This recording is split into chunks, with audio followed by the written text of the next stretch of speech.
Ladies and gentlemen, let's welcome the teams of Japan and Cambodia.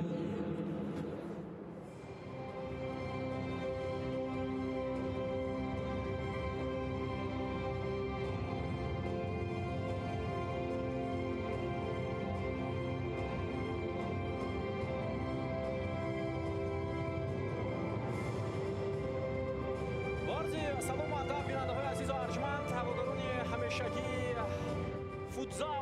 گزارش مستقیم ما از روز اولی بازی‌های انتخابی راحت و جام آسیا اوید با فوتزال که در پایتخت عزیزمون شهر دوشنبه شروع شد منظور شما می‌گردد و امروز در بازی‌های انتخابی در گروه تیم ملی فوتزال تاجیکستان هست. دسته‌های یکچینی فوتزال ژاپن و کامبوجا با هم رقابت میکنند و ما و شما با اشتراک این دسته ها یک رقابت جالب و دیدنی را تماشا خواهیم کرد. باور داریم که البته تیم ملی فوتزال تاجیکستان هم در این بازی های انتخابی نتیجه های خوب به دست می آورند و راه خود را با قسمت نهایی جام آسیا هموار میکنند. و حالا توجه میکنیم به سرود ملی کشورهای ژاپن و کامبوجا و بعداً در مورد هیئت دسته ها گفته میگذاریم.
And now, the national anthem of Cambodia.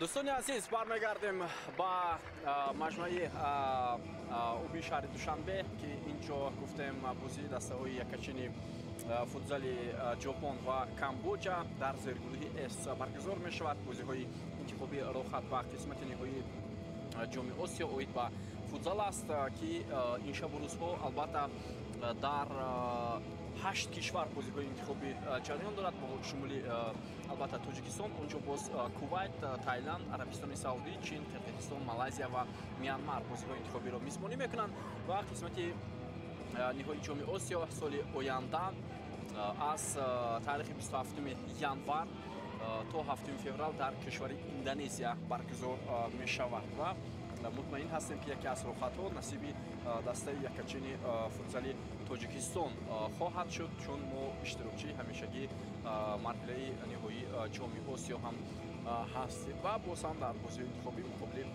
تیم ژاپن ما نیرو میسنجیم. یکی از بهترین دسته های فوتزال آسیا هم هست و اینجا هیئت دسته یکچینی ژاپن برای ما شما پیشکش می شود. پنجگانه اول، بعد بازیگران احتیاطی که شمارشون خیلی و خیلی زیاد است و ژاپن هم با هیئتی خیلی خوب حالا آماده است و با چنین ترتیب و چنین روش آنها در مقابل تیم کامبوجا نیرو میسنجند. ژاپن عموما دوستان عزیز چمپیون چند کراته اسیا است.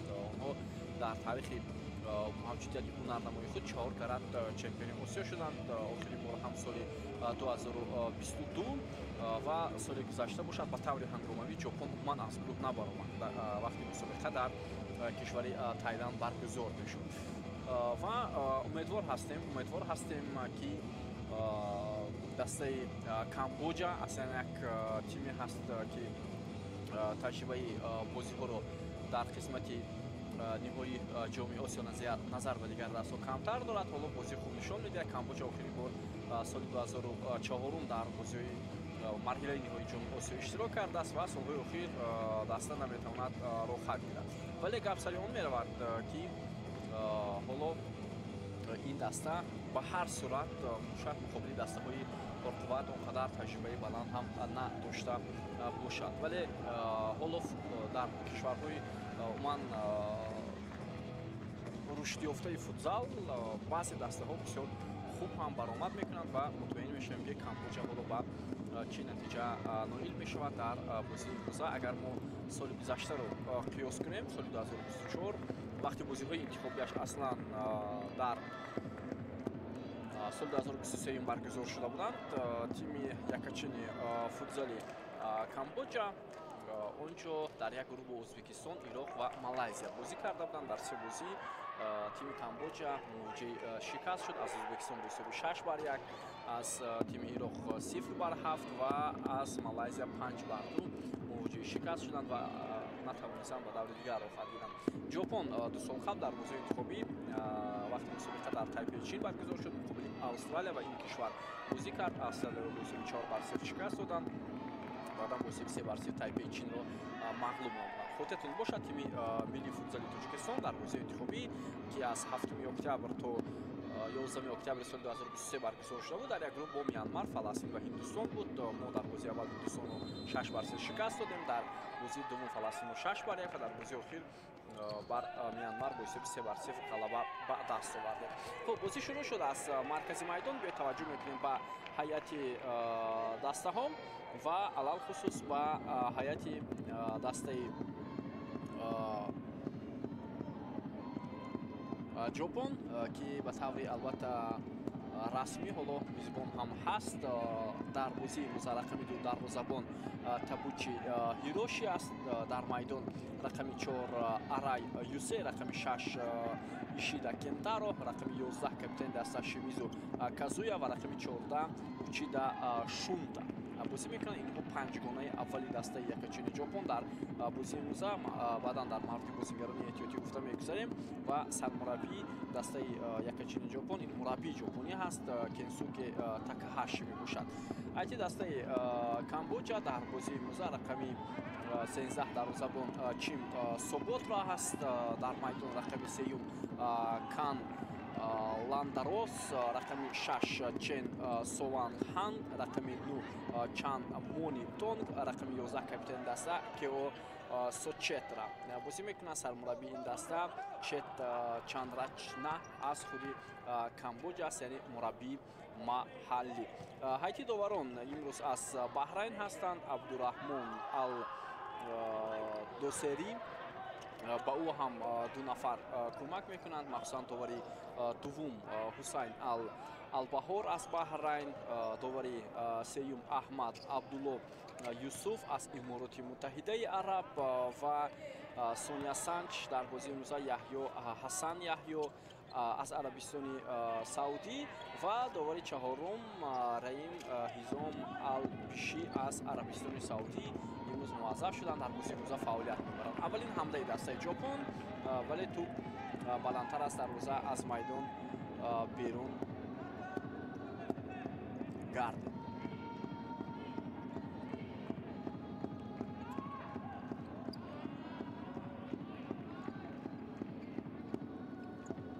خب دوستان عزیز،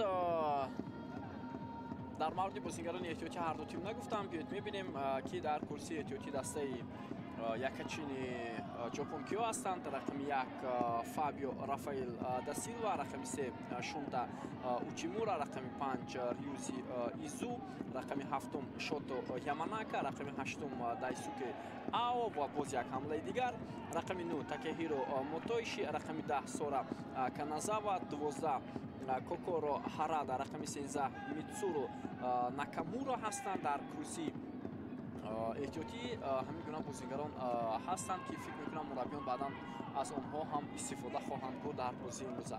дар курсии эҳтиётӣ дастаи Камбоҷа рақами 1 Соха Чомнаб, рақами 2 Чоп Сейҳа, рақами 4 Тор Касенг, рақами 5 Ол Панҳа, рақами 7 Данис Сарай, рақами 8 Кео Чиотуо, рақами 10 Рос Сирота, рақами 12 Рос Сичам Роун, рақами 14 Сетҳа Сачакбоз.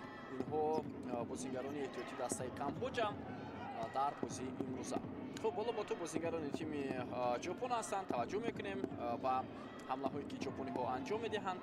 паси Юсей Арай буд, боз пас ба ӯ анҷом дода шуд, аммо ин бозингар муваффақ шуда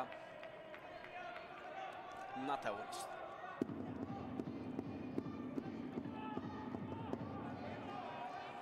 хуб, агар мо ҳайти дастаи ҷопонро бигирем, умуман интихоб барои сармураббӣ хеле ва хеле васеъ ҳам ҳаст. ҷопон яке аз кишварҳое гуфтем ки дар мусобиқоти қаҳрамони Осиё натиҷаҳояш хеле ва хеле баланд ҳастанд. дар соли 2024 онҳо якчанд бозиҳои муҳим ҳам анҷом доданд, вале гап сари он меравад ки соли гузашта дар марҳилаи ниҳои ҷоми Осиё ва як вазъияти хуб ду маротиба дарвозабони дастаи Камбоҷа инҷо олибозӣ мекунад Чин Соботра ва тавонист зарбаи бозингарони дастаи ҷопонро бартараф кунад. Соботра беҳтарин фурсате буд ки ҷопониҳо аз он хуб истифода бурда натавонистанд. ва соли 2024 соли гузашта дар Тайланд ки дастаи мо яке аз беҳтарин нишондодро анҷом дод ва бо дастаи якачини ҷопон дар як гурӯҳ буд. дар як гурӯҳ Тоҷикистон, Қирғизистон, Ҷопон, Кореяи Ҷанубӣ буданд ва тими мо, тими футзали мо бо Ҷопон бозиро мусовӣ кард ва ба ин тартиб ҷопон аз идомаи мусобиқа бенасиб буд. тими мо ва Қирғизистон 5 имтиёзӣ ба даст оварданд ва ба қисмати ниҳоии ҷоми Осиё рафтанд. Қирғизистон ҳам дар як гурӯҳ бо мо буд, он бозӣ ҳам мусовӣ анҷом ёфт 2-2 ва мо дар даври аввал Кореяи Ҷанубиро мағлуб карда будем бо ҳисоби 2-0. вале гап сари он ки ҷопон аз Қирғизистон мағлуб шуд ва ҳарчанд Кореяи Ҷанубиро мағлуб кард, вале натавонист ба қисмати плейофи мусобиқаро хат гирад. инҷо автогол ҳам мешуд ба қайд гирифта, вале паҳлӯи тири дарвоза кӯмак кард ба бозингарони тими Камбоҷа ва акнун зарбаи ҷаримавӣ ҳоло анҷом дода мешавад ба суди бозингарони тими ҷопон. девори дифоӣ месозанд бозингарони тими Камбоҷа. партоб имконият, вале муҳофизатгарони тими Камбоҷа ҳоло хуб бозӣ доранд. инак дар 4 дақиқаи аввал бозии тими Камбоҷа дар хати муҳофиза бад нест. фишор меоваранд бозингарони тими ҷопон. аллакай бозингарони курсии эҳтиётӣ ба майдон омаданд. рақами 7 Шото Яманака дар майдон аст ки ҳоло ба ҷои яке аз бозингарон ворди майдон шудааст. фишор оварда истоданд бозингарони тими Камбоҷа.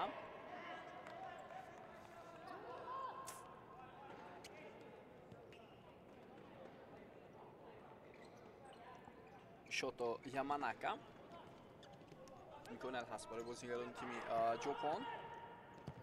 зарба аз масофаи дур ва ин ҳам зарбаи Юсей Арай буд ки бениҳат зарбаашро хуб иҷро кард. ҳамон тавре дидем ту бо як расиш ба бозингарони Камбоҷа аз паҳлӯи дарвоза аз майдон берун гардид. таваҷҷӯҳ мекунем ба ин ҳамлаи навбатӣ. аут ба фоидаи бозингарони тими Камбоҷа аст.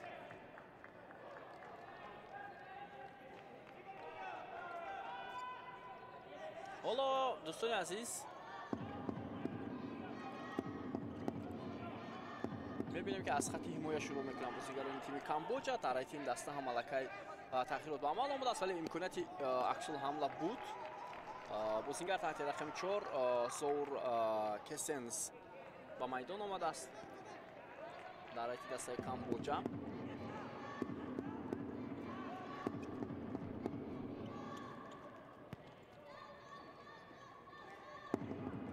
ادامه حمله ژاپنی ها و دروازه‌بان خیلی عالی هنرنمایی میکند و اینجا حساب شده میشود دوستان عزیز.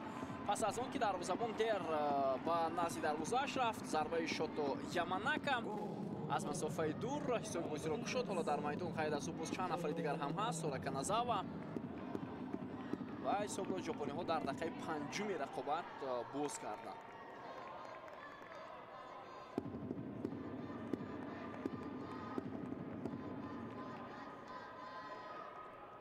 بیا توجه میکنیم اندکی دروازه‌بان دیر کرد برای زود موقع خود را اشغال کردن و ضربه هم اجرا شد از جانب بازیگری رقم 7 از میان پایه‌های بازیگری رقم 4 کامبوجا و حساب بازگردید.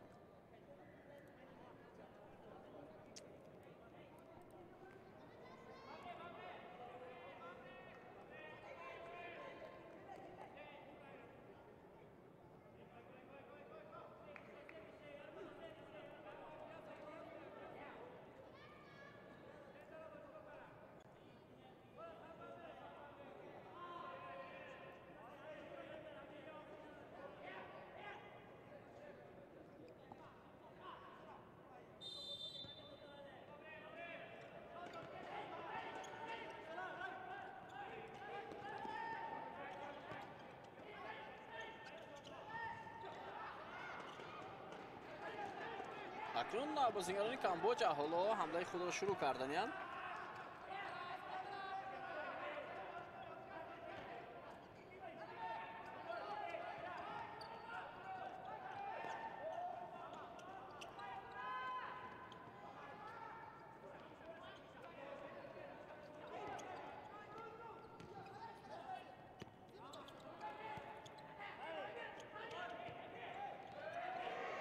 لبای بازیگران دسته ژاپن و اینجا حساب 2-0. یک اشتباه که حالا بر وقت بازیگران کامبوجا نفر پنجم را به میدان آوردند و در دقیقه ششم رقابت الکی حساب تغییر یافت. 2-0 بازیگری رقم 9 تاکهیرو موتویشی توانست حساب را افزون کند. فکر میکنم خیلی اشتباه بزرگ هم بود از جانب بازیگران کامبوجا برآوردن زود بازیگری پنجم و خطا از سوی بازیگری رقم 12 روس سیچامریون و حساب 2-0 می شود.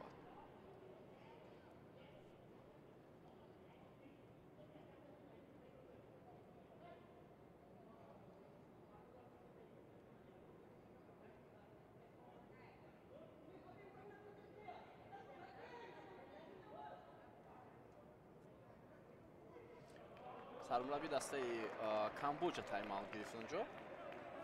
بسیار مهم هم بود برای تیم کامبوجا. در 5 دقیقه اول 6 دقیقه اول اونها 2 دفعه با دروازه خود توپ سر دادند.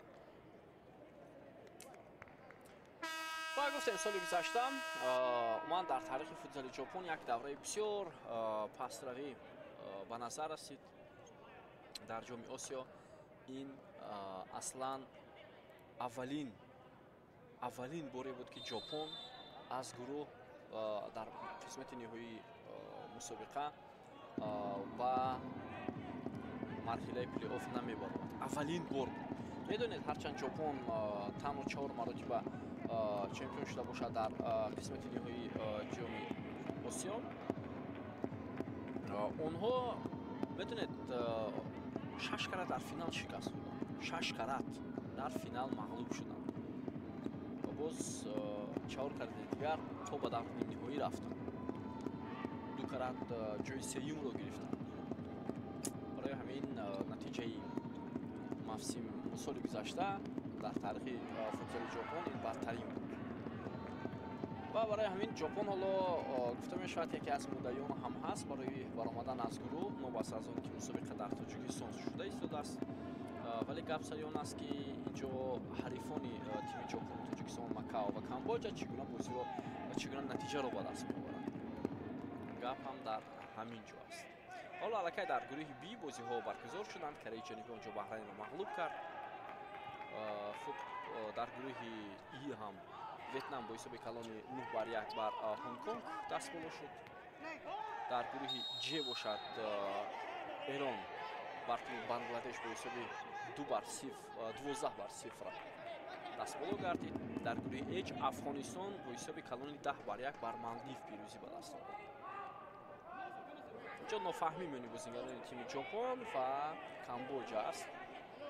биё таваҷҷӯҳ мекунем вақте бозингари рақами 9 дастаи ҷопон қоидаи бозиро вайрон кард.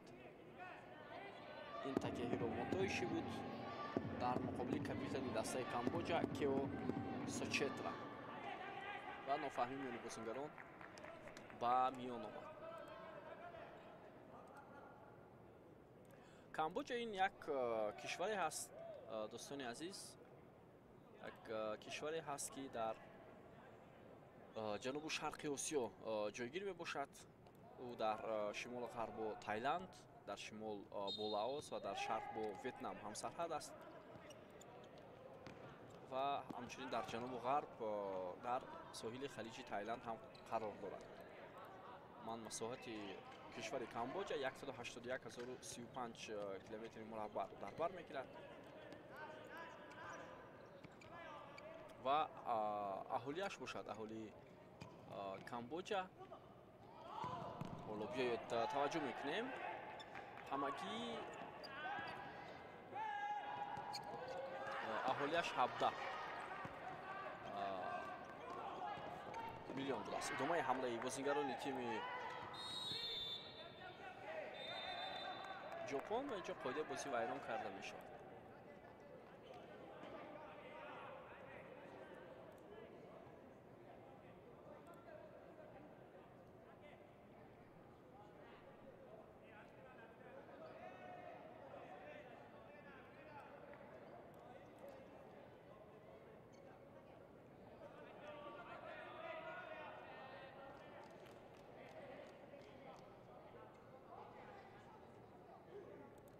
бубинед воқеан ҳаминҷо хато сурат гирифтааст ҷониби бозингарони тими ҷопон. Камбоҷа аслан дӯстони азиз дар футбол он қадар натиҷаи баланд надорад. ман дар вартиш ҳам чандон муваффақ нест.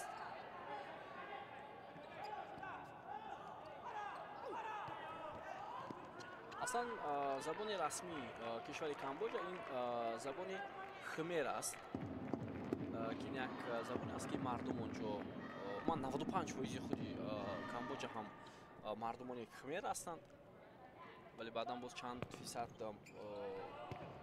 мардуми дигар ҳам онҷо зиндагӣ мекунанд. ҳоло як вазъияти бисёр хавфнок дар назди дарвозаи тими Камбоҷа. барои дарвозабон Чим Соботра хеле душвор буд баргардондани чунин зарба, вале ҳолаташ хуб аст. фикр мекунам ба кӯмаки табибон ҳам ниёз надорад. дақиқаи 8-уми рақобат. ҳамин ҳолатро биёед ҳоло пайгир мешавем. маротиби аввал кӯшиш кард, маротибаи дуввум ҳам ҳаракат кард ва ин зарбаро бар кардем, вале баъдан ба паҳлӯи дарвоза бархӯрд ин дарвозабон Чим Соботра. зарбаи кунчиро мебинем бо шакли бозингарони тими ҷопон аз масофаи дур зарба зада мешавад, вале бенатиҷа. зуд сармураббии дастаи Камбоҷа боз бозингарони дигарро ба майдон меорад. бозингари рақами 10 Рос Сирота, бозингари рақами 8 Кео Чиатуо дар майдон ҳастанд. бозингари рақами 4 Зос Кесанс ва боз як нафари дигар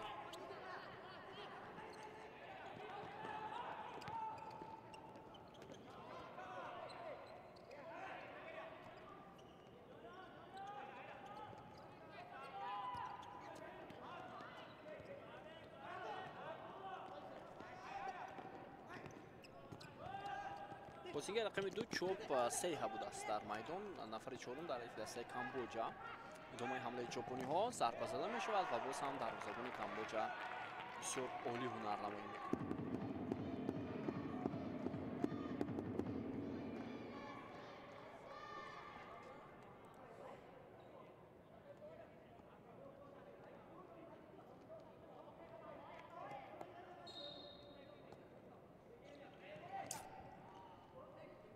تلاش بازیگران کامبوجا برای رفتن به حمله.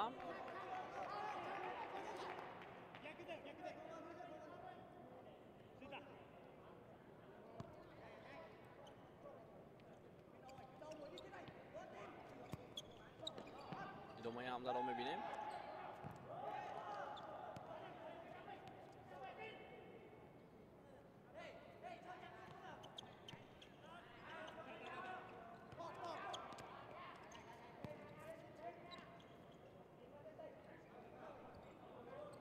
حمله نمتی بازیگران تیم ژاپن بیشتر در میدان حالا با توپ ژاپنی ها هستند و شاید که امکانیت کمتر پیدا میکنند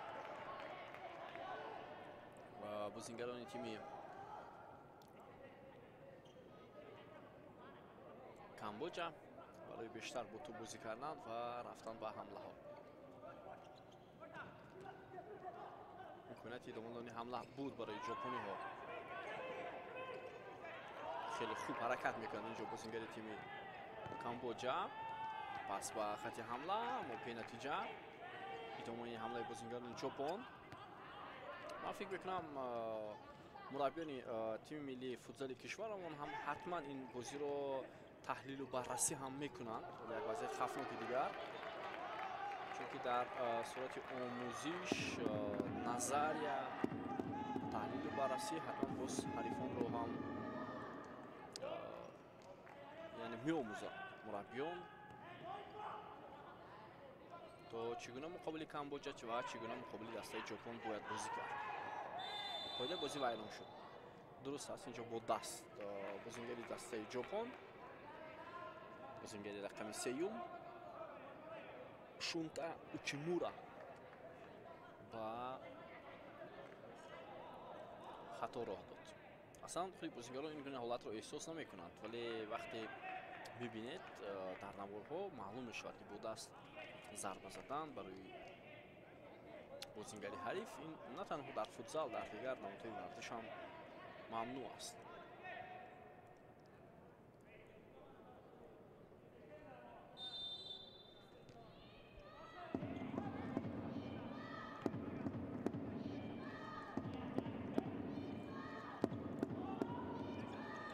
حالا با تو بازیگران تیم کامبوجا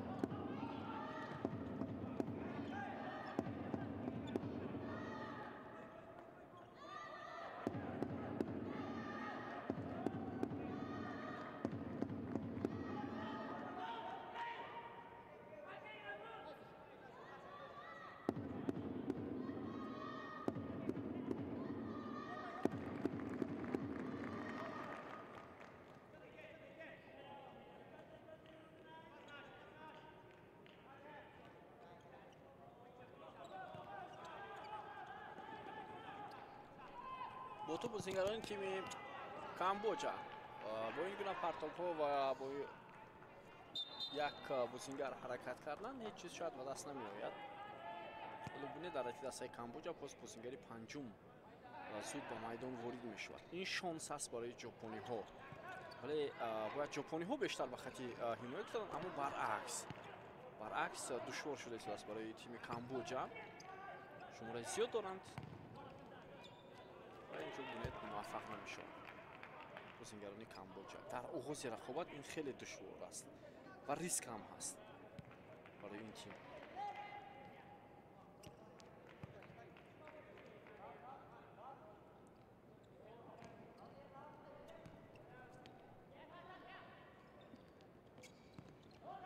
دقیقه 12 رقابت ادامه حمله دسته کامبوجا. فرصت هست ما ضربه اولین رو میبینیم یا نه؟ اینجا اندکی موفق نشدن بازیکنان تیم کامبوجا برای انجام دادن یک حمله.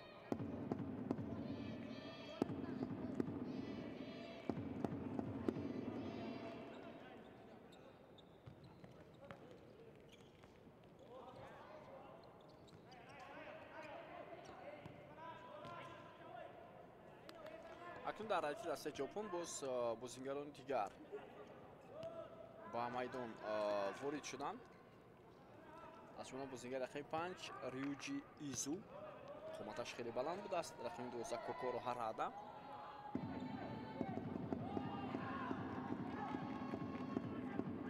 بازیکن رقم 14 شونتا اوچیدا. بازیکن رقم 12 گفتیم کوکورو هارادا. باز چند نفر دیگر. دروازه‌بان دسته ژاپن با مرکز میدان میگذرد انجام دادن حمله.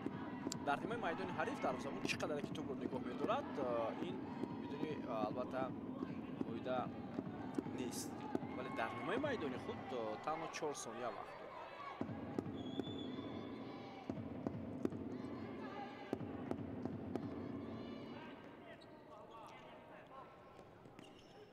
ادامه حمله ژاپنی ها.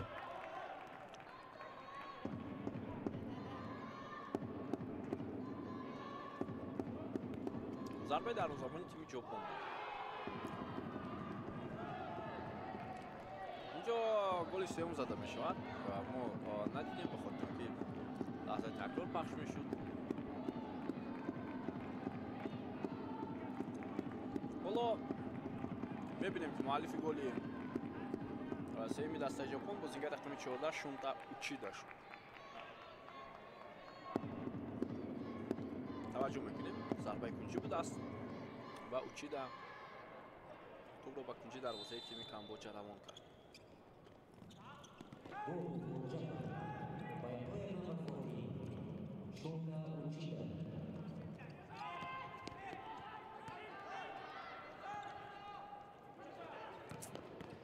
باز یک حمله دیگر به نتیجه دروازه‌بان دسته کامبوجا توپ مرکز میدان میاد. دروازه خالی است و گل چهارم. البته شاید کامبوجا از لحاظ اداره کردن توپ و تکنیک خوب است، ولی اندکی بی‌نظامی در بازی این دسته به نظر می‌رسد. باز هم بازیکن رقم 14 شونتا اوچیدا مؤلفی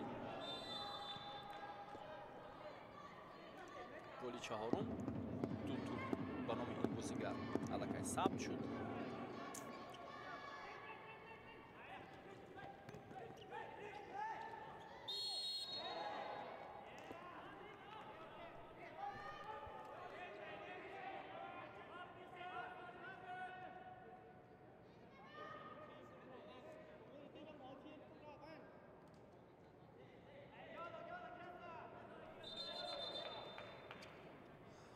خب بازی ادامه دارد. دقیقه 14 رقابت.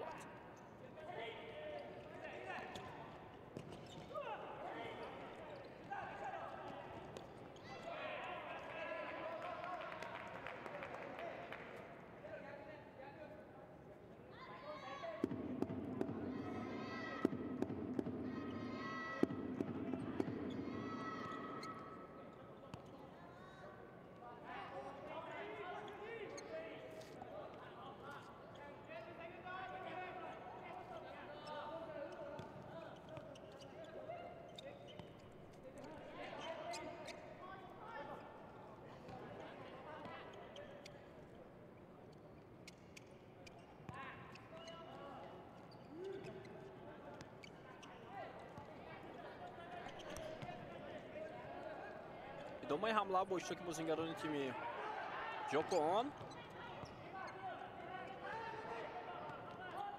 دروازه‌بان دسته ژاپن به پیش برآمد چون اونها دیگر خوف و خطر را احساس نمی‌کنند و بیشتر می‌خواهند توپ با زیر نظارت خود گیرند.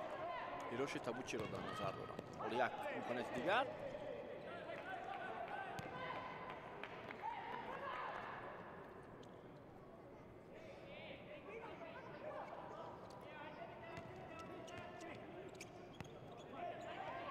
идомаи ҳамлаи тими ҷопон дарвозабон ва баъдан зарбазада шуд, аммо баландтар.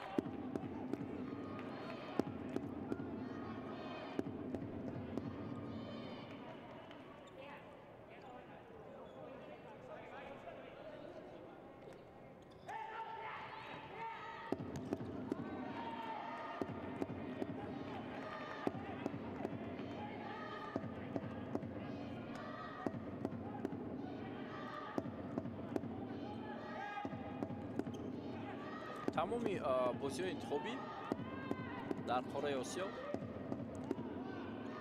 аз 20 то 24 сентябр баргузор мешавад ва ҷамъбаҳс мегардад. баъдан 16 тими беҳтарини қисмати ниҳоии ҷоми Осиё ки гуфтем моҳи январ ин мусобиқа баргузор мешавад. баъд аз 3 моҳ зиёдтар маълум мешавад. умедворем ки тими миллии футзали Тоҷикистон ҳам ба қатори беҳтаринҳо шомил мешавад дар ҷоми Осиё. тими мо аслан дар рейтинг ё феҳрасти беҳтарин дастаҳои мунтахаб мавқеи хуб ҳам дорад. рейтинги футзал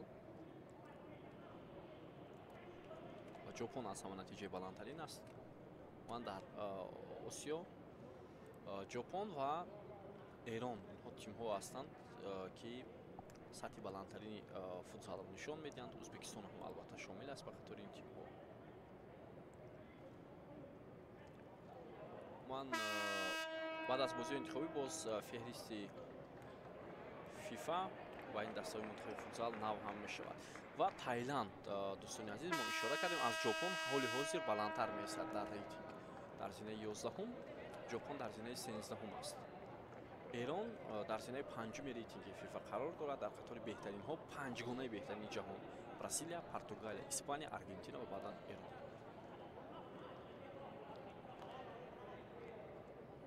хуб, сегонаи Осиё мо гуфтем Таиланд, ҷопон, Эрон, Таиланд, ҷопон сегонаи Осиё ҳастанд.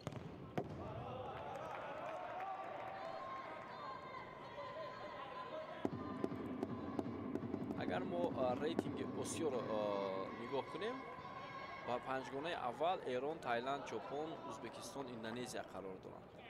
баъдан Ветнам, Афғонистон, Эрон, Ироқ, Кувайт, ҳоло як вазъияти дигар, ва баъдан Тоҷикистон.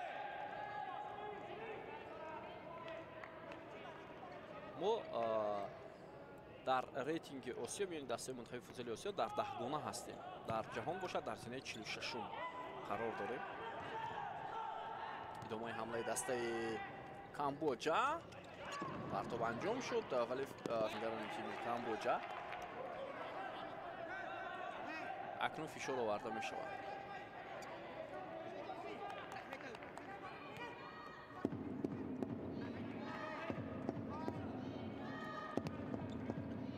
ҳоло як фурсати хуб буд барои бозигарони Камбоҷа, вале он бенатиҷа ба анҷом расид. Камбоҷа дар рейтинги ҷаҳонии футзал дар зинаи 126-ум қарор дорад.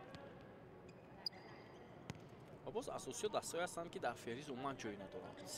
Сингапур, Яман, Сурия, Бангладеш, Бутан, Покистон, Гуам, Шри-Ланка, Кореяи Шимолӣ. вале фикр мекунам Бангладеш бо он ки дар бозиҳои интихобӣ ҳоло иштирок дорад, шояд шомил ҳам мешавад.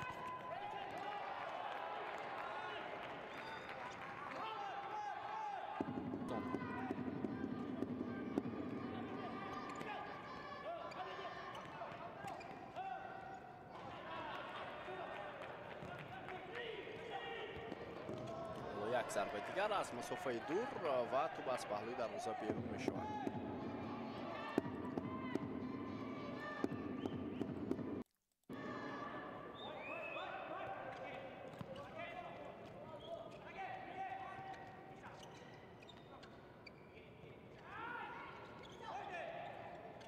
идомаи ҳамлаи бозигарони тими ҷопон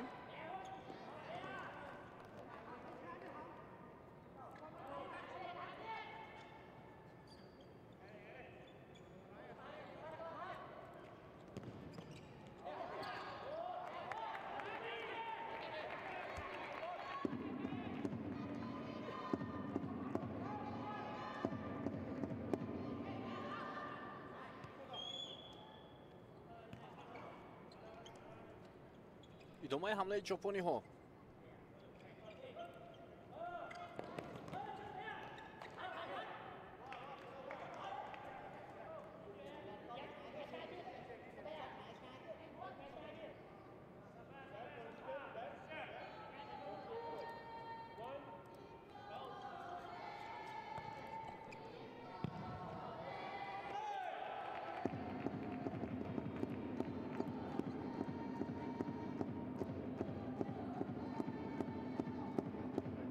ضربه بسیار خوب هم بود از جانب شوتو یاماناکا، ولی اندکی بلندتر رفت این ضربه.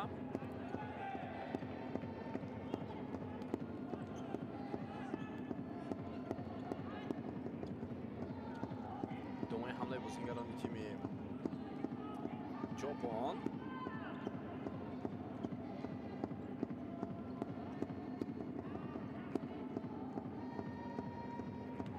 فرصت هست و ضربه هم زده می شود. بسیار ضربه خطرناک هم بود.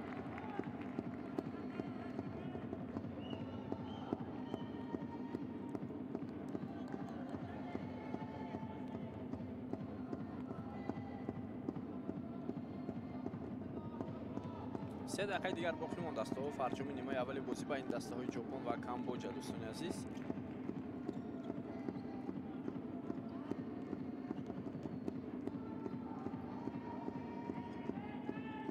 ادامه حمله دسته ژاپن و باز هم ضربه از مسافه دور. این دفعه ضربه را اجرا میکند سورا کانازاوا.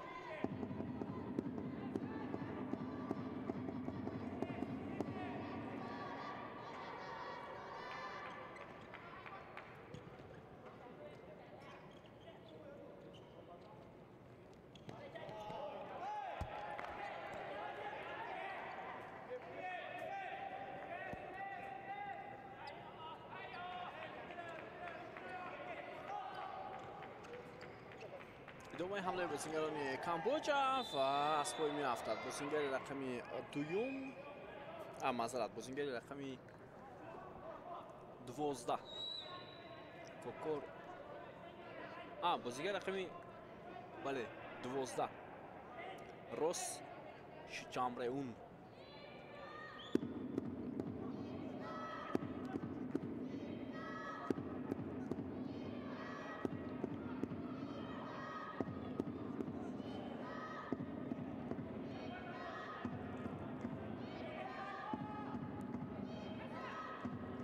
خب بیا توجه میکنیم و حمله بازیکنان تیم کامبوجا بازیگذاری کردند، اما به نتیجه ژاپنی ها این دفعه این وضعیت رو رفع کردند.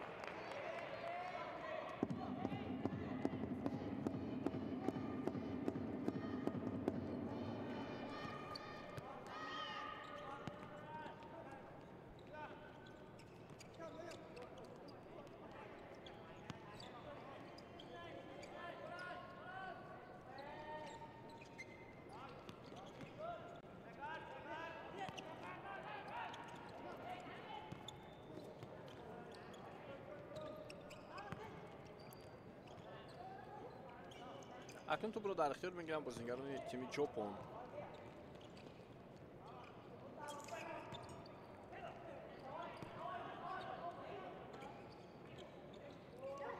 حالا ادامه میکنن حمله بازیکنان تیم ژاپن و ضربه هم زده شد.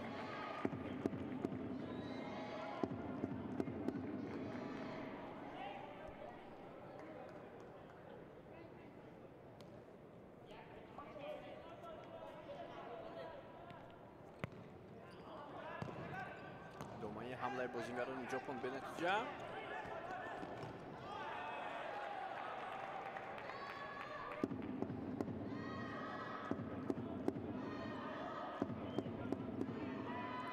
حساب همونو 4-0 دوستان عزیز.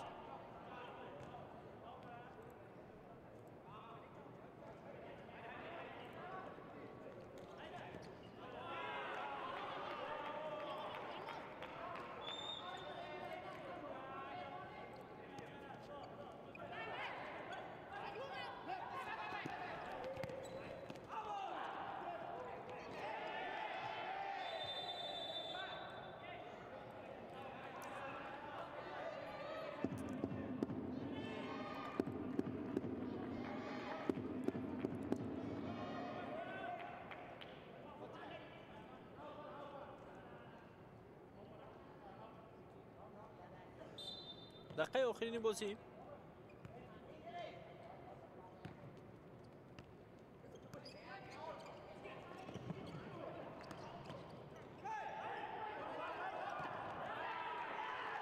ادامه حمله بازیگران تیم کامبوجا و ضربه اینجا خطرناک بود. شانس خیلی خوب داشتن فوتبالزن تیم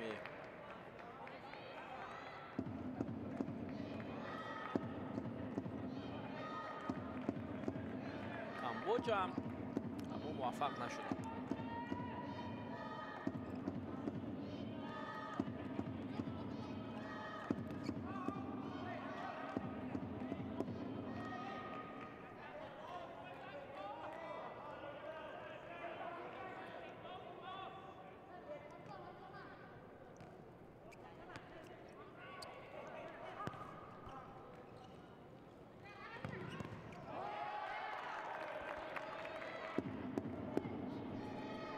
باز هم مهارت بلند دروازه‌بانی دسته کامبوجا. چیم سوبوترا پس از ضربه‌ای که میتسورو ناکامورا انجام داد. ضربه کنجی، یک ضربه دیگر ولی خطا.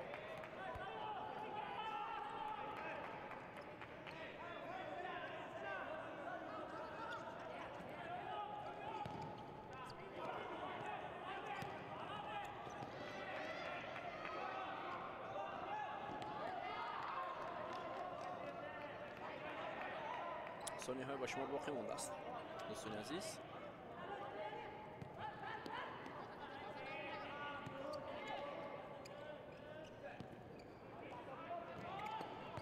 ادامه حمله ژاپنی ها. 2 ثانیه، 1 و با همین نیمه اولی رقابت جنببست می شود دوستان عزیز میان دسته های ژاپن و کامبوجا. حساب 4-0 و منتظر نیمه دومی رقابت می شویم و میبینیم که در قسمت دوم کدام دسته نتیجه خوبتر به دست می آورد. با ما باشید و بعد از چند لحظه برمیگردیم.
دوستانی عزیز برمیگردیم با قسم دومی بازی بین دسته‌های یکچین ژاپن و کامبوجا.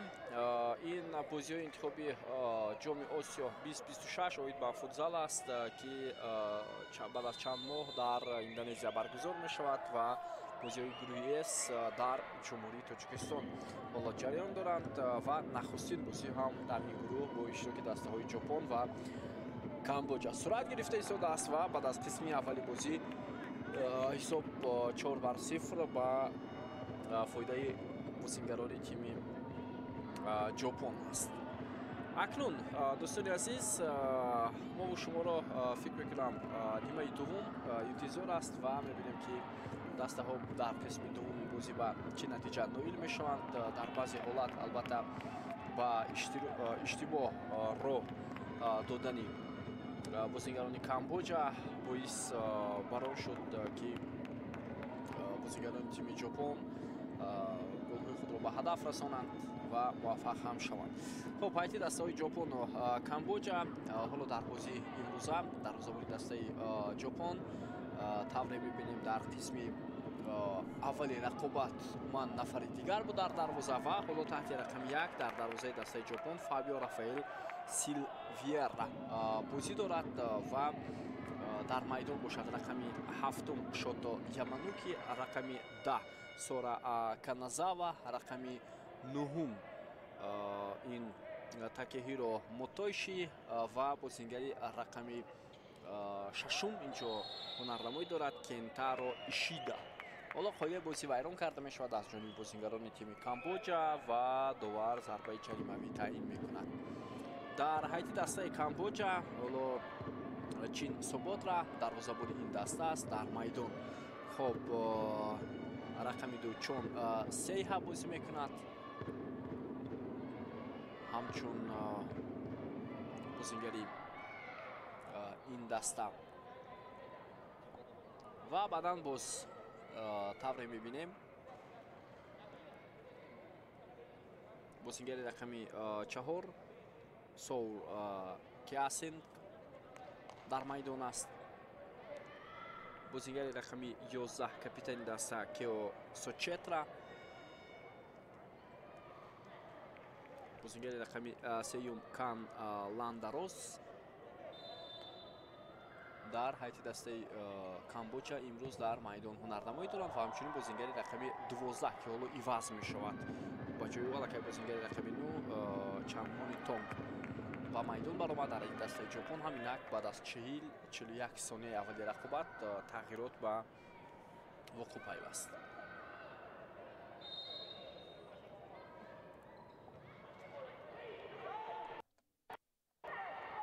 ҳамлаи бозигарони Камбоҷа ва зарбаро дарвозабони тими ҷопон дошта мегирад.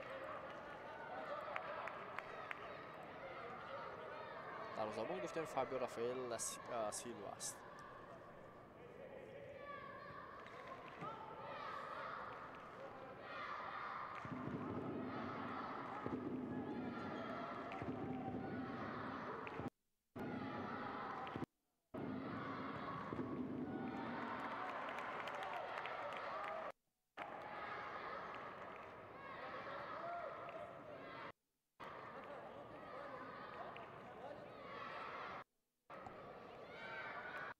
зарбаи хеле сахтам буд ва дарвозабон дастаи Камбоҷа онро баргардонид бо як мушкилӣ.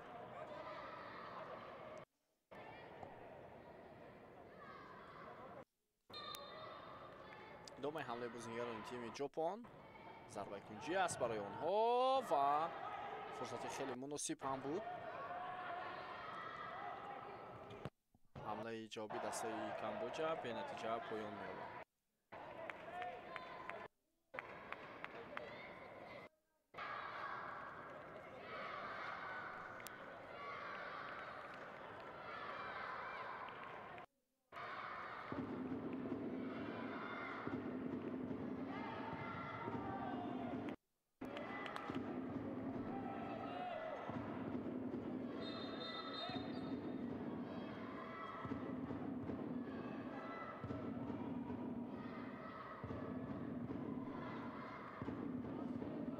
идомаи албатта ҳамлаҳои ҷопон дар қисми дуввум ҳам хеле ва хеле зиёд аст. дӯстони азиз,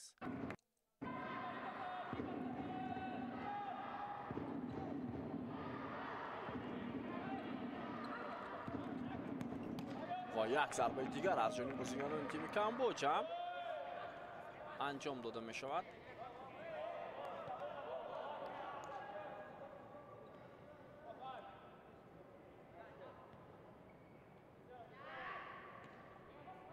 биё таваҷҷӯҳ мекунем ба ҳамлаи бозигарони дастаи ҷопон ва хеле зарбаи сахт иҷро шуд.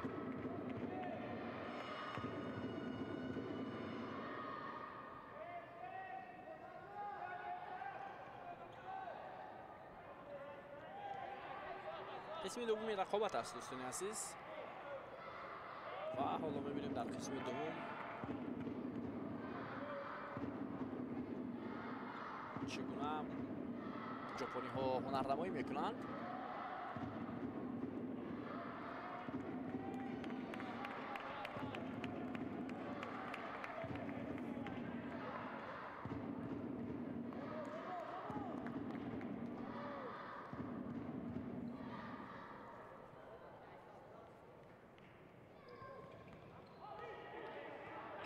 фишори бозигарони дастаи Камбоҷа ҳам дар миёнаи майдон.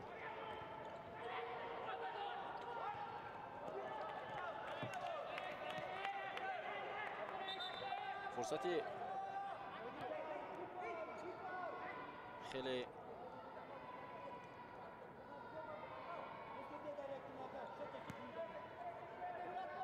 хуб барои бозигарони Камбоҷа. аввалин зарбаи кунҷӣ онҳо дар пӯсти имрӯза. рафтори хеле баланд.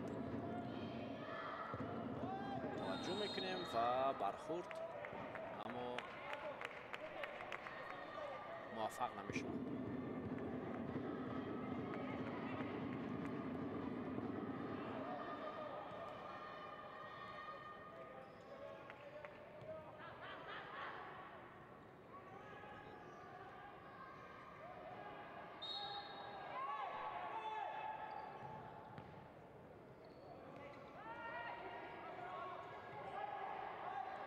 идомаи ҳамлаи бозигарони тими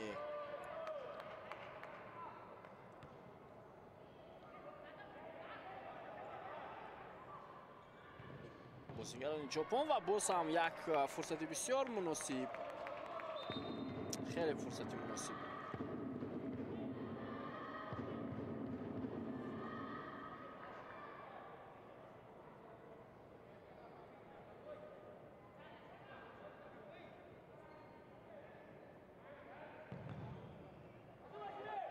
در زمین دسته کامبوجا نو باست از اون که حساب بازی حالا کلان هم هست، بسیار خوب هنرنمایی کرده ایستاده است.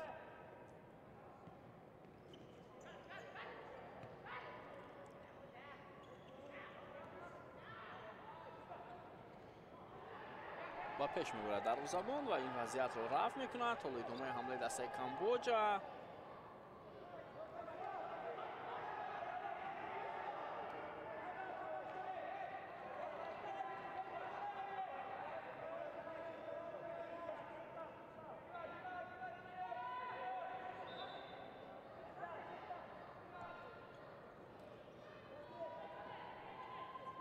حمله بازیکنان کامبوجا توسط دروازه‌بان ادامه میکند.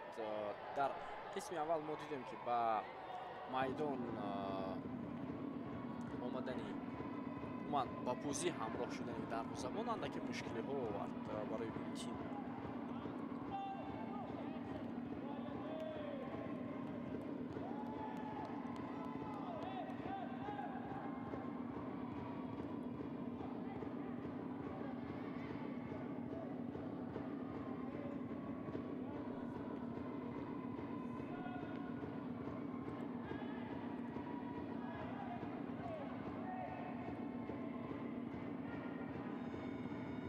نو است از اون که حالا ژاپنی ها علاقه یک نتیجه خوب رو هم دارند، ولی همیشه حمله های خود را انجام میدهند، همیشه تلاش میکنند.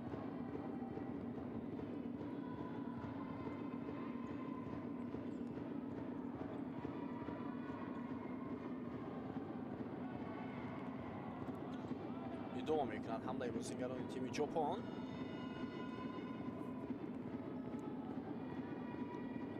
بازیگر رقم 14 با توپ، نفری که 2 دفعه گل زد، شوت چیده با کمک میکند کازو از شیمیزو و ضربه هم انجام شد.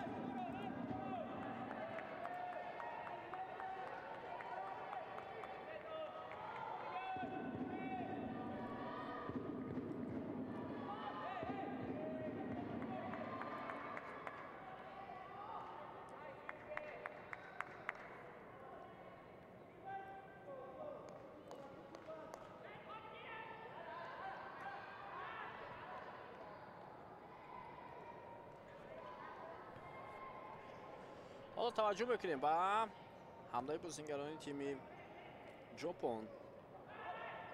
ضربه باز هم زده می شود و این دفعه به تیر دروازه می رسد. ضربه کوکورو هارادا خیلی خوب ضربه رو اینجا انجام داد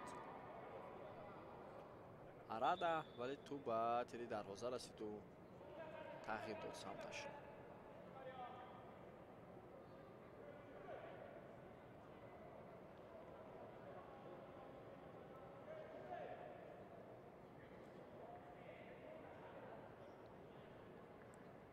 خب یه توجه میکنیم با ادامه حمله بازیگران تیم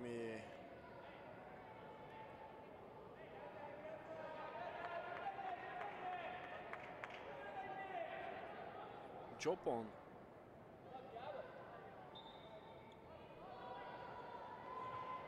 پرتاب خیلی بلند، ضربه زده می شود.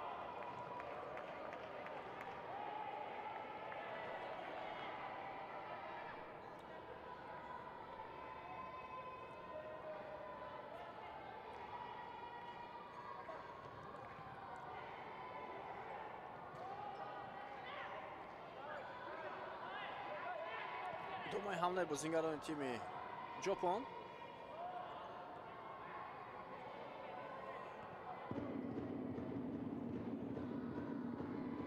توپ همیشه در اختیار آنهاست.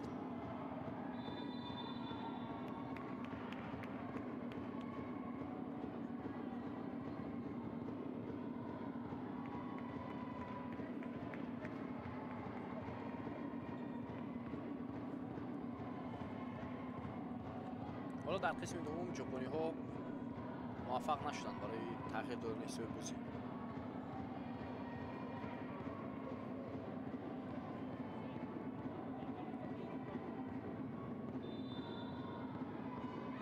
بیا توجه میکنیم با ضربه جریمه‌ای.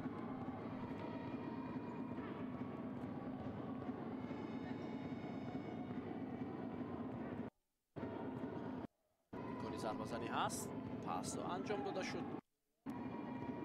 فرصت برای بازیگر رقم 14 شونتا کوچیدا.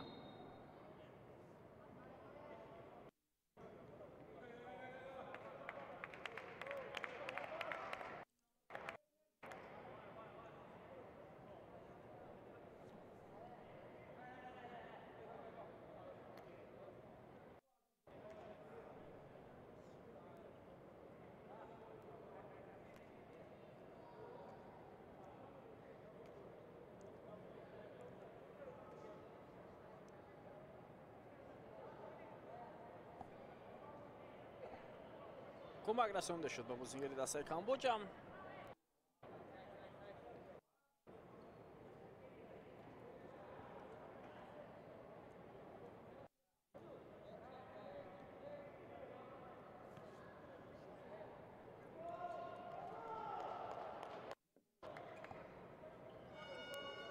بیا توجه میکنیم و فشاری که بازیگران دسته ژاپن میارند.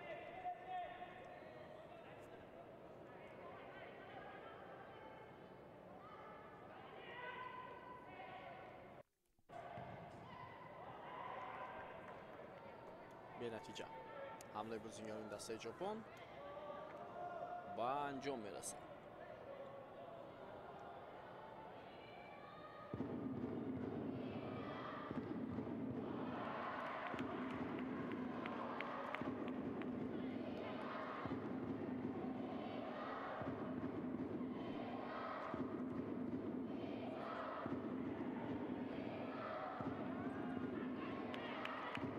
گاه بازیگران تیم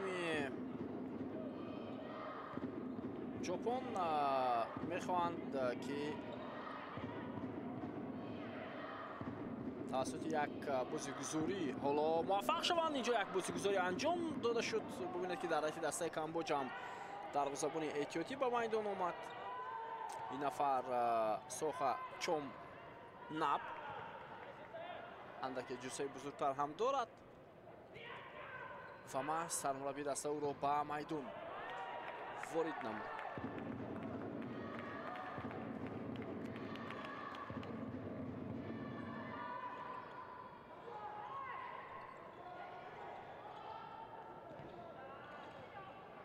ژاپنی ها با توپ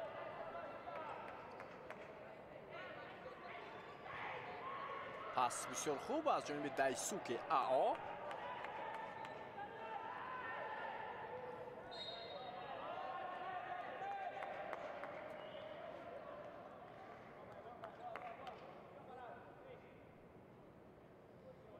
آوت به نفع بازیگران تیم ژاپن.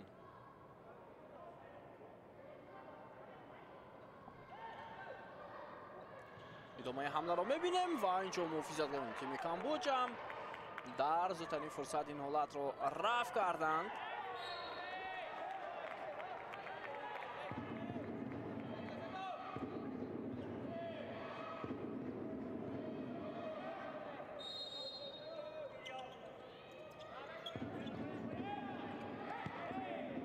حمله بازیگران کامبوج هم دوباره اشاره میکنند اینجا هیچ عمل کرده و حالت ویران کردن قاعده بازی نبود.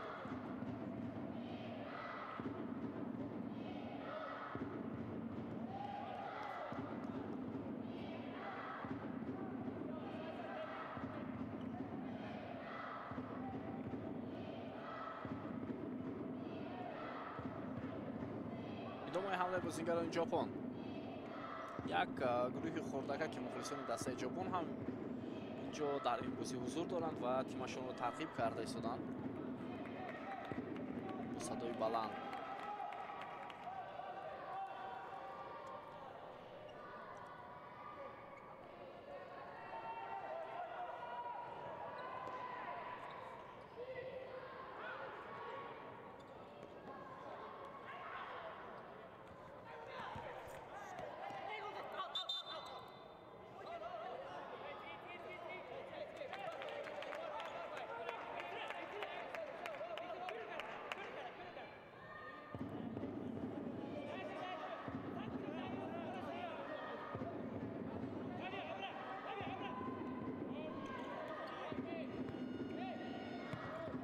ضربه زده شد اینجا بعد از اجرای ضربه کنجی،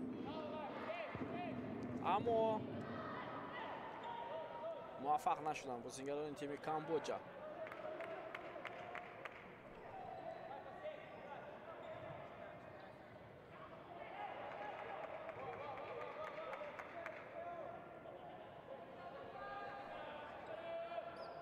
هشت دقیقه سپری می شود از آغاز قسم دومی رقابت. دوستان عزیز،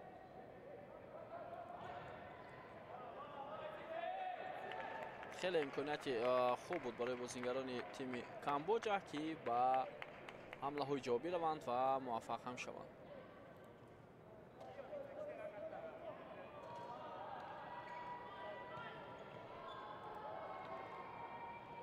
دسته ژاپن رو بیننده عزیز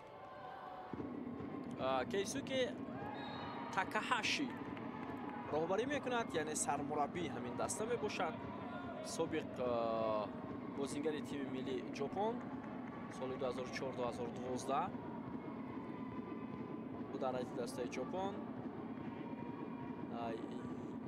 با حیث مربی یک مرتبه در فینال بود سال 2019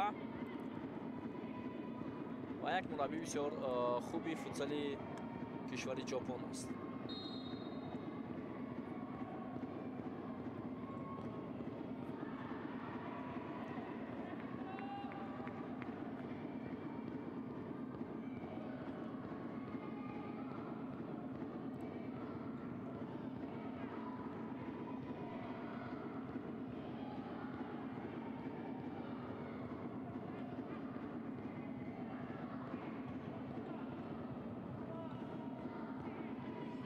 ادامه حمله بازیگران تیم ژاپن.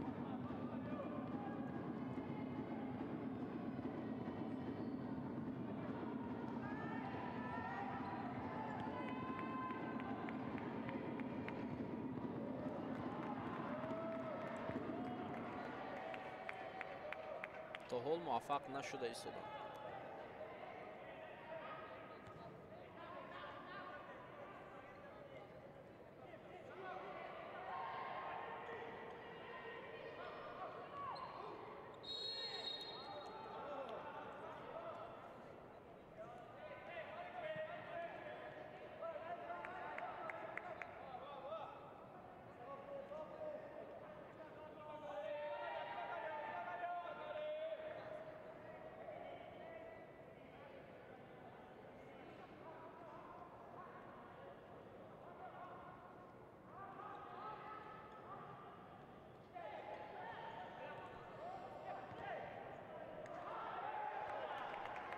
با خطا راه میدیم بازیگران تیم کامبوجا، چون که گفتیم دروازه‌بان رو عوض کردن و بازیگر پنجم رو در میدان است.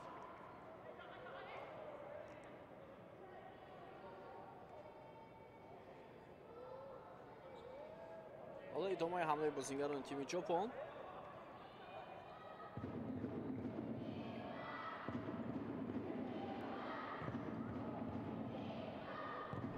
یک ضربه خیلی هم سخت از مسافه دور.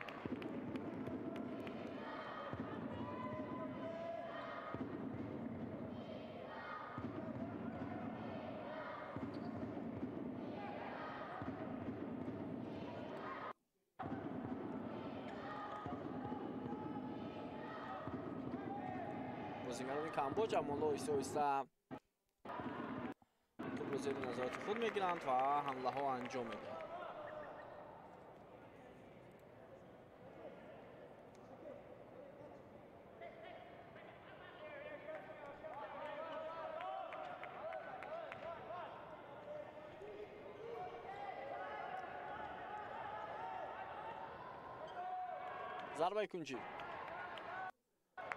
ضربه کنجی برای تیم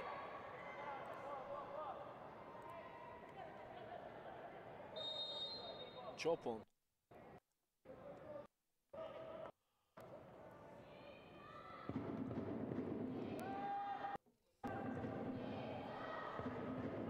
امکانیت ادامه دادن حمله هست.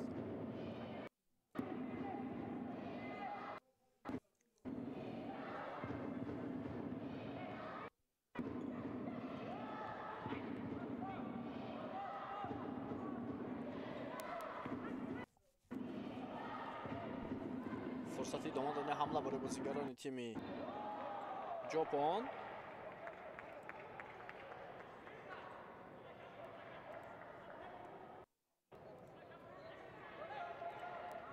умуман қариб ки дар бозиҳои интихобӣ аз ҳар гурӯҳ дӯстони азиз дастаҳои моддаиро ҳам номбар карданд то як андоза хуб аст. Масалан аз гурӯҳи А бубинед ки онҷо ҳам Кувайт аст, ҳам Австралия, ҳар ду дастаро муддаӣ медонанд, аммо ҳоло бозиҳо нишон медиҳад ки муддаӣ кадом даста хоҳад буд. ончо Ҳиндустон ҳам соли гузашта дар 2 сол пеш бозиҳои интихобӣ дар Душанбе иштирок карда буд, бисёр бозии хуб нишон медиҳад. Дар гурӯҳи Б ки мусобиқа дар Таиланд аст, Таиланд яке аз фаворитони асосӣ аст, баъдан дастаи дуввум ё Кореяи Ҷанубӣ ё Баҳрайн, дастае ки метавонад ба қисмати ниҳоии мусобиқа роҳ хоҳад гирад. Ва аз гурӯҳи С Ҷопон ва Тоҷикистон ду муддаи асосӣ ҳастанд, дигар ҳеҷ чиз инҷо нест. ва аз гурӯҳи Д бошад Ироқ ва Тайпеи Чин ҳам гуфта метавонем, вале мусобиқа дар Арабистони Саудӣ сурат гирифта истодааст. Вақти охир тими футзали Арабистони Саудӣ ҳам хеле рушд кардааст. ва баъдан дар гурӯҳи И дастаи Чин ва Вьетнам инҷо даъвогари асосӣ ҳастанд. боз Лубнону Ҳонконг ҳам ҳастанд, бозиҳо нишон медиҳанд. ва дар гурӯҳи Ф беягон шаку шубҳа онҷо Қирғизистон ва Узбекистон. ва дар гурӯҳи Ҷ Эрон беягон шаку шубҳа муддаӣ аст. баъдан барои зинаи дуввум Малайзия ва Иморот шояд мубориза баранд. Бангладеш дастаи он қадар қавӣ нест. вале дар гурӯҳи Ҳ се даста аст. онҷо мо гуфтем ки Афғонистон аллакай Малдивро мағлуб кард бо ҳисоби калони 10-1 ва акнун бозӣ бо Мянмар ҳаст. барои ҳамин аз ин гурӯҳ Афғонистон ман фикр мекунам шонси хеле зиёд дорад. ҳоло имконият барои дастаи ҷопон ва боз ҳам зарба хуб иҷро нашуд. инҷо дарвозабон набуд. инҷо бозингари рақами сеюм дар хати дарвоза қарор гирифт ва ин зарбаро баргардонид. бозингари рақами 3 Кан Ланг Роас зарбаи иҷро намудаи Такеҳиро Мотоиширо ӯ тавонист бартараф кунад. ва дар бозиҳои интихобии ҷоми Осиёӣ ба футзал аз 8 гурӯҳ 8 дастаи ғолиб ва 7 дастаи беҳтарини зинаи дуюм лоҳад мегиранд. албатта 8 гурӯҳ ғолиб 7 дастаи дигар мешавад 15 тим ва тими мизбон Индонезия 16 дастаи беҳтарин дар ҷоми Осиё иштирок хоҳад кард. умуман мусобиқаи ҷоми Осиёӣ ба футзал аз соли 1999 сурат мегиранд. аз соли 99 то 2005 беист ҳамеша Эрон чемпиони Осиё шудааст, барандаи зинаи аввал. баъдан соли 2006 Ҷопон ҳамон яккатозаи Эронро шикаст ва боз баъд аз ин сол Эрон 3 дафъаи дигар чемпиони Осиё шуд ва боз аз соли 2012 то 2014 2 дафъа боз Ҷопон гардид. соли 2014-16-18 Эрон боз ҳам чемпиони Осиё шуд. соли 2020 мусобиқа бояд дар Туркманистон баргузор мешуд, бинобар сабаби пандемияи ковид сурат нагирифт. ва баъдан соли 2022 боз Ҷопон ва соли 2024 боз Эрон. ин ду даста ҳамеша натиҷаҳои хуб ба даст оварданд. 13 маротиба Эрон, 4 маротиба Ҷопон чемпиони Осиё шуданд. ва дастаҳое буданд ки дар финал мағлуб шуданд бисёр. масалан Узбекистон 4 маротиба дар финал шикаст худ. Таиланд 3 маротиба ва боз як маротибаи дигар Кореяи Ҷанубӣ ва Қазоқистон.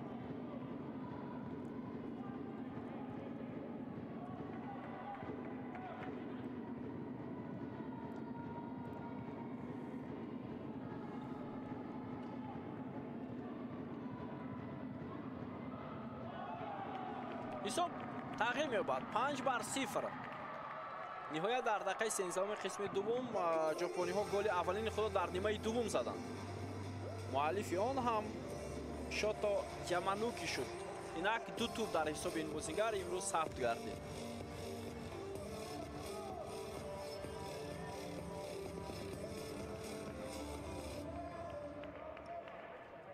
таваҷҷӯҳ кунед ба бозигузори ҷопониҳо.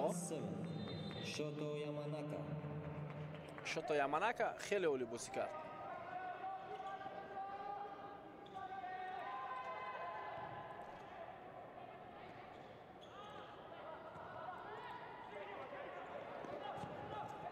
ادامه حمله بازیگران کامبوجا. توپ از میدان بیرون می شود.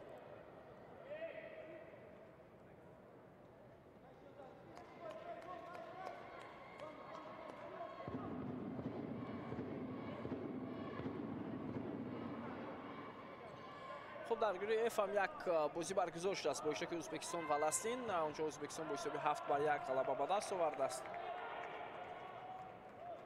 آیسته بازی ها هم صورت گرفته ایستادند و در عرفه انجام بازی های اولی دور اول.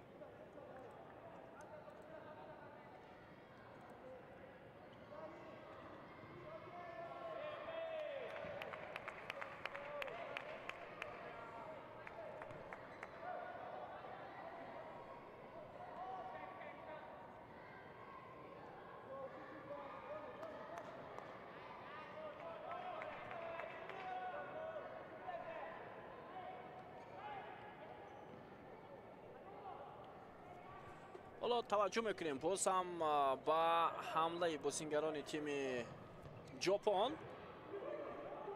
یک وضعیت خطرناک دیگر.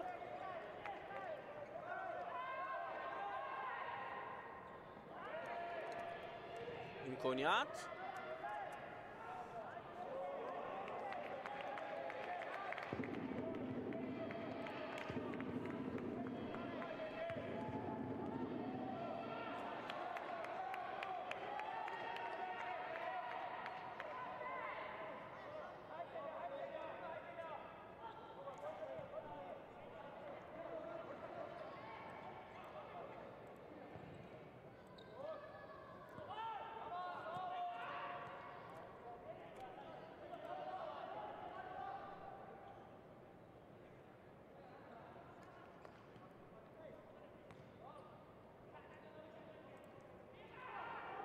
ادامه حمله بازیگران تیم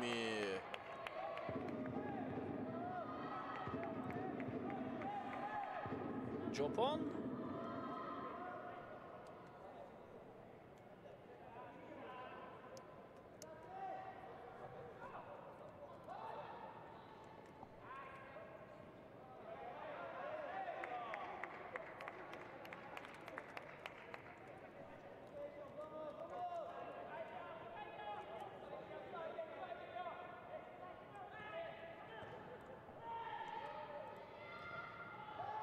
فرصت بود و ببینید چگونه برخورد اینجا صورت گرفت.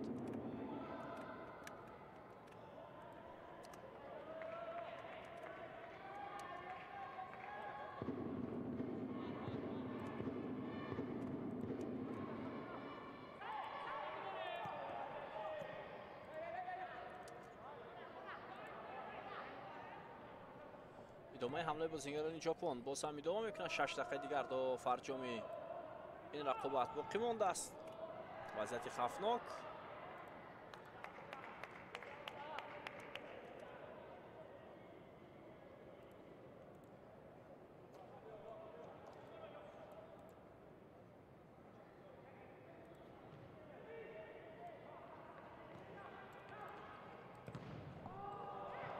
و باز هم یک امکانیت دیگر.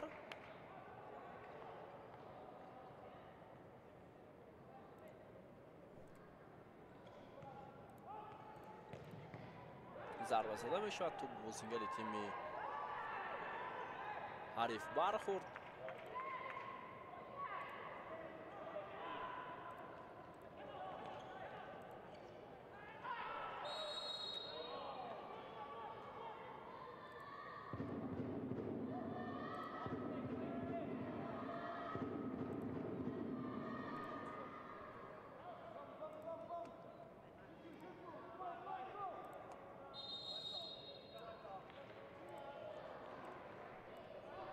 داور الان اینجا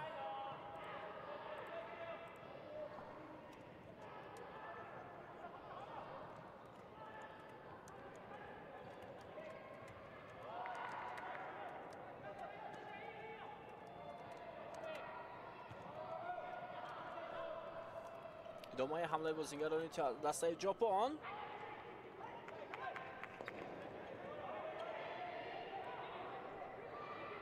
فرصت ولی به نتیجه.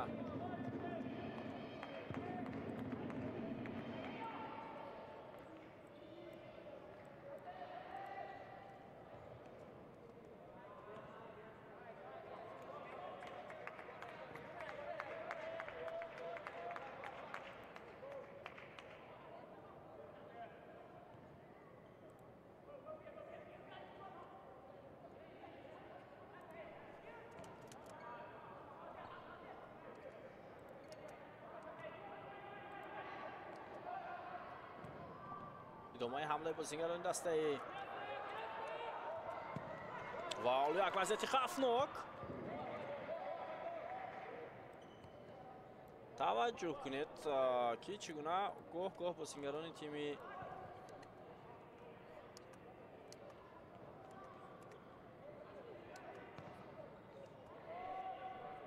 کامبوجا هم تلاش میکنند برای ادامه دادن حمله.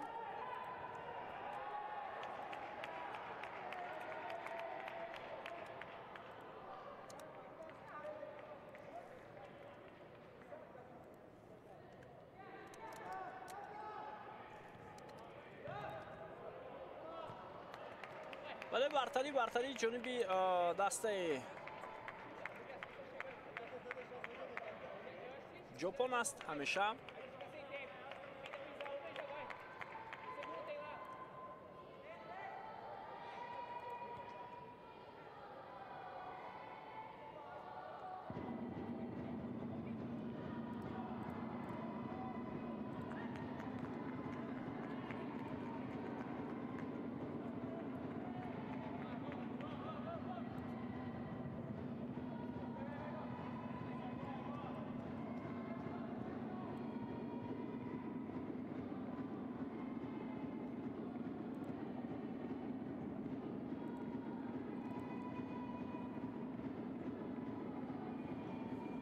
امکانیت هست برای بازیگران تیم ژاپن و این وضعیت رفع شد. دوستان عزیز،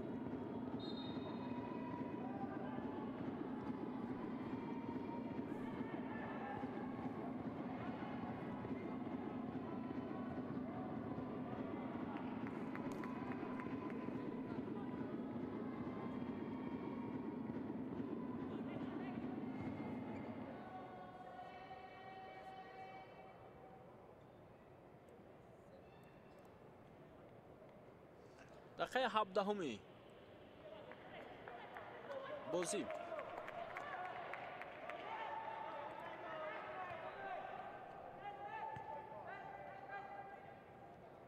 ادامه حمله را میبینیم با اشتراک بازیگران تیم ژاپن، ولی اینجا هم به نتیجه.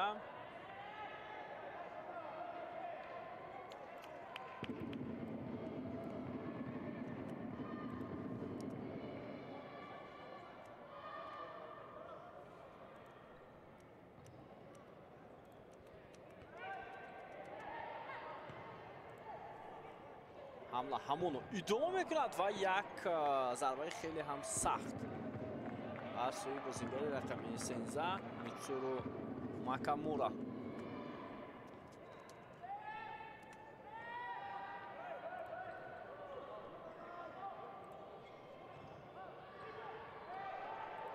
ادامه حمله بازیگران تیم ژاپن. همیشه اونها ما شانس نمیدن بازیگران کامبوجا.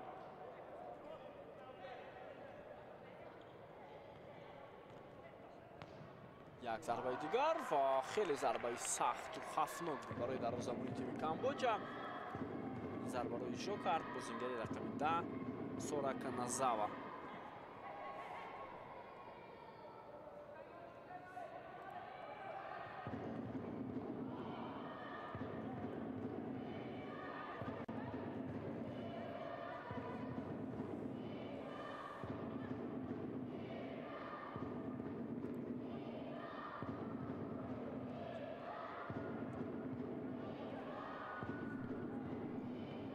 ضربه زده می شود ولی موفق نشد.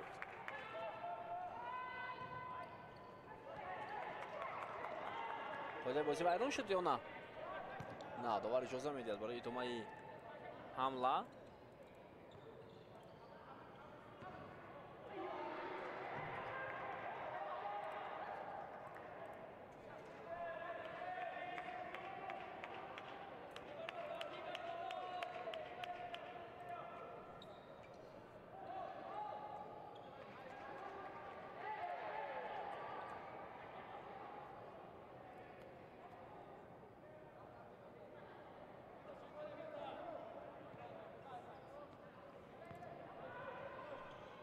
توجه میکنیم به ادامه حمله.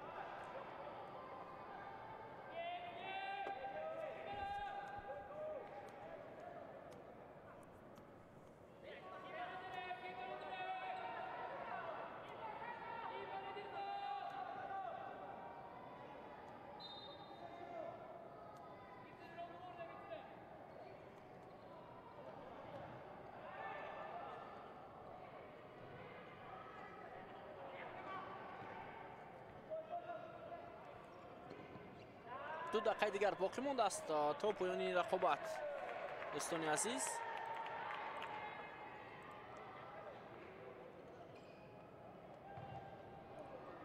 ضربه نوبتی و بازم دروازه‌بان توانست این وضعیت رو برطرف کند.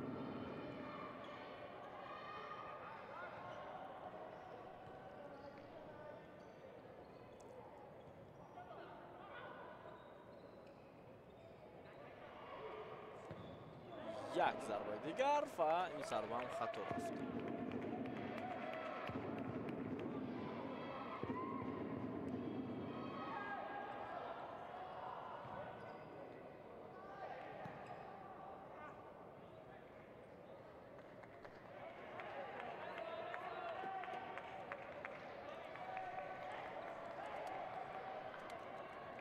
زیاد از یک دقیقه دیگر باقی مونده است.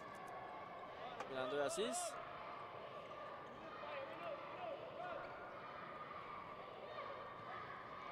فرصت رو جویو هستیم.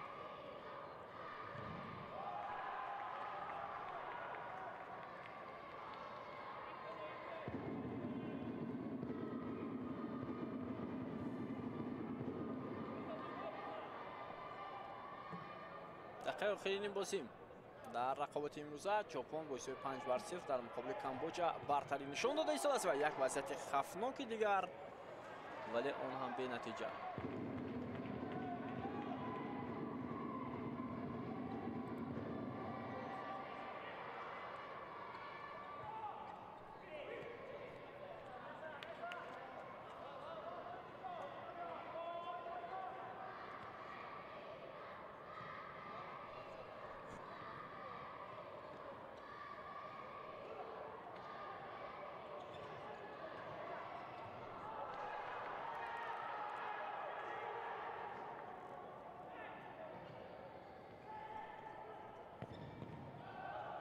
خیلی ضربه سخت و اینجا بازیگری دسته کامبوجا اوسیب گرفته است.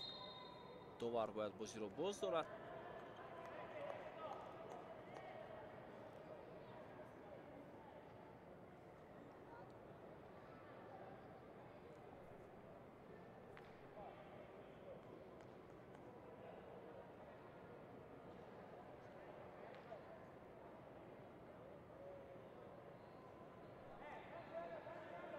ضربه خیلی سخت اجرا شد از جانب بازیگر رقمی 7 مؤلف دو گل شوتو یاماناکا. حالت بازیگری دسته کامبوجا خوب است و میتواند بازی رو ادامه دهد.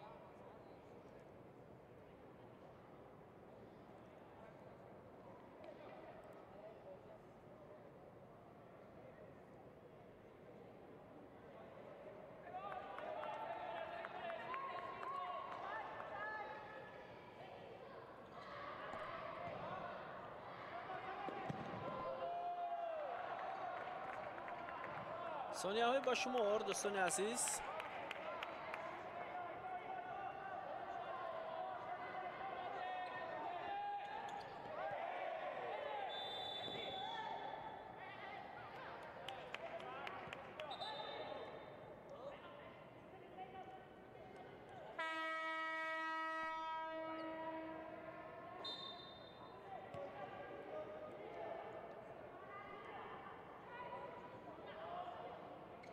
توجه میکنیم به ادامه حمله با اشتراک بازیگران تیم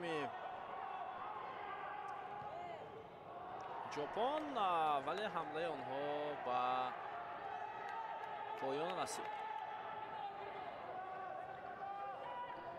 پرتاب خیلی بلند و همینطور وقت به انجام میرسد در بازی اول گروهی است که اونجا تیم ملی فوتبال تاجیکستان هم هست. بازی نخست به پایان رسید. ژاپن با حساب 5-0 بر کامبوجا دست بالا شد و حتی بازی تاجیکستان و ماکائو با در زمینه اول موقعش رو مستحکم کرد. اکنون بعد از البته یک ساعت، زیاده از یک ساعت، بازی تیم ملی فوتبال تاجیکستان صورت میگیرد. منتظر باشید که این بازی توسط شبکه ورزش پیشکش شما میگردد و باور داریم که تیم ملی فوتبال ما نتیجه خوب به دست می آورد. تا گزارش این بعد صحتمند و پیروز باشید. خیر.